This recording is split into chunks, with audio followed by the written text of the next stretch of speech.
जय श्रीमन नारायण। ए पर जे टिप्पणी हम करे जा रहल बा रामानुजदास श्रीमान गट्टू वेणुगोपाल स्वामी जी के द्वारा दिहल गयल बा। अध्याय 8 अक्षर परब्रह्म योग श्लोक 16। आ ब्रह्मा भुवनात् लोकाः पुनरावर्तिनः अर्जुन मामुपेत्य तु कौन्तेय पुनर्जन्म न विद्यते।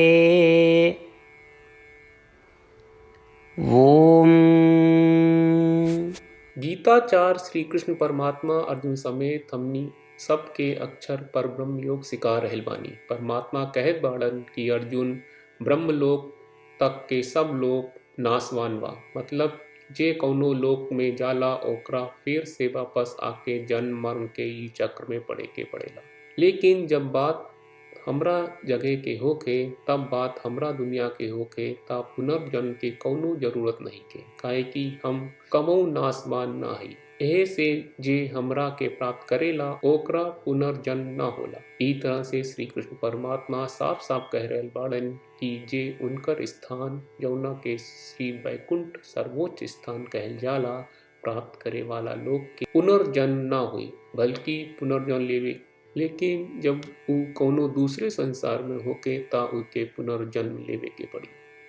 यही से ई समझल जाए कि आत्मदर्शन आ आत्म साक्षात्कार के प्राप्त होके ता पुनर्जन्म न होला बल्कि सीमित सुख होला, जबकि श्री कृष्ण परमात्मा आ श्रीमन नारायण के प्राप्त होके ता असीमित आनंद होला आ पुनर्जन्म न होला। ई दोनों के छोड़ के कहीं भी जाए, कहीं भी केकरा के हासिल कर ली, नया जन्म जरूर होके के चाहिए। ता ई तथ्य के समझे की कोशिश करत कि श्री कृष्ण परमात्मा हमनी के साफ साफ बतावत बाड़े असीमित आनंद के स्थान श्री वैकुंठ नाम के परम स्थान के प्राप्त खातिर लगातार प्रयास करके आ अकेले श्रीमन नारायण के दिव्य चरण में शरण लेके चली हमनी के श्री कृष्ण परमात्मा के वचन के जैसन बा वैसने दोहरावे की कोशिश करी जा।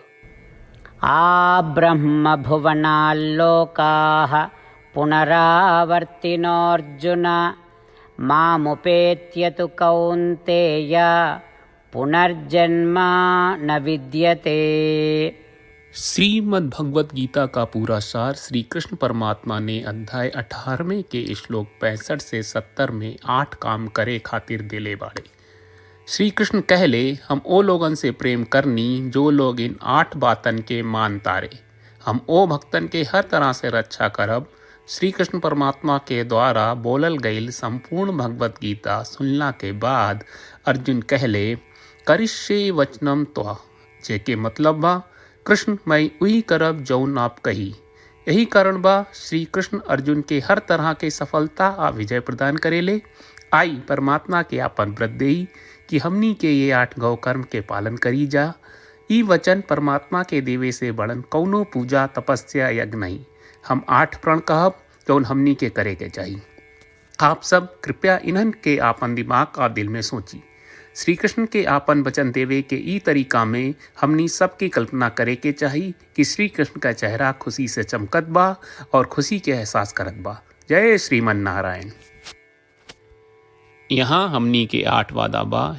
हमनी के पहला वादा, हे श्रीमन नारायण आपका निर्देश के मुताबिक हम हमेशा तोहार ध्यान करब और तोहार बारे में सोचब।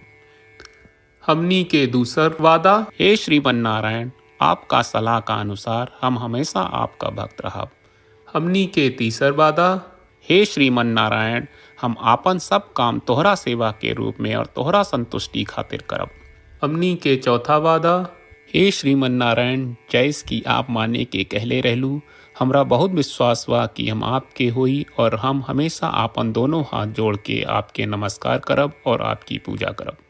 हमनी के पांचवा वादा, हे श्रीमन नारायण हमरा के तोरा बात माम एकम शरणम ब्रज 1866 याद कहले, जहाँ आप हमरा के आपन का अर्पित करे का कहा। श्रीमन नारायण मैं हमेशा तोहरे शरण में रहा। हमनी के छठवां वादा।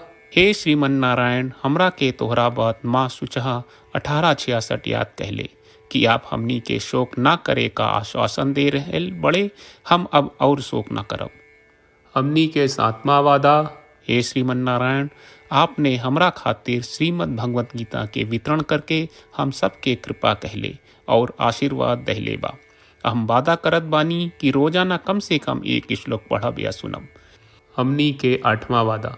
हे श्रीमन नारायण आप गीता के पूरा मानवता तक ले गयलू। हम गीता में आपके दिव्य वचन के उन भक्तन तक पहुँचावे के प्रयास करब जे गीता से अपरिचित बा। हे श्रीमन नारायण हम उई करब जौन तू करे का कहब।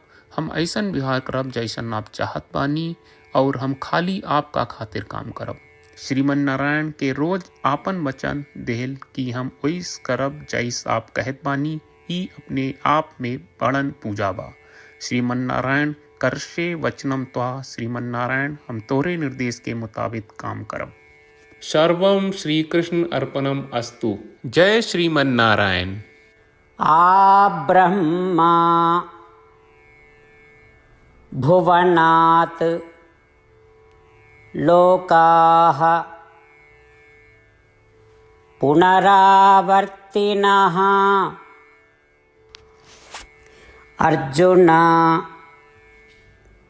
मामुपेत्य तु कौन्तेय पुनर्जन्म न विद्यते। ॐ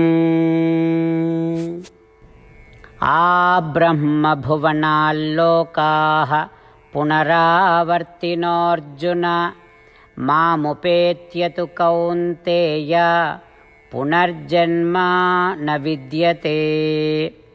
जय श्रीमन नारायण। सब भक्त लोगों से विशेष अनुरोध बा, जीवन में हर चीज में हमनी के तत्कालिक और प्रभावशाली परिणाम की अपेक्षा रहेला। एकरा खातिर आइए रोजाना 1 मिनट के समय निकालल जाए और नारायण आश्रम पढ़ल जाए।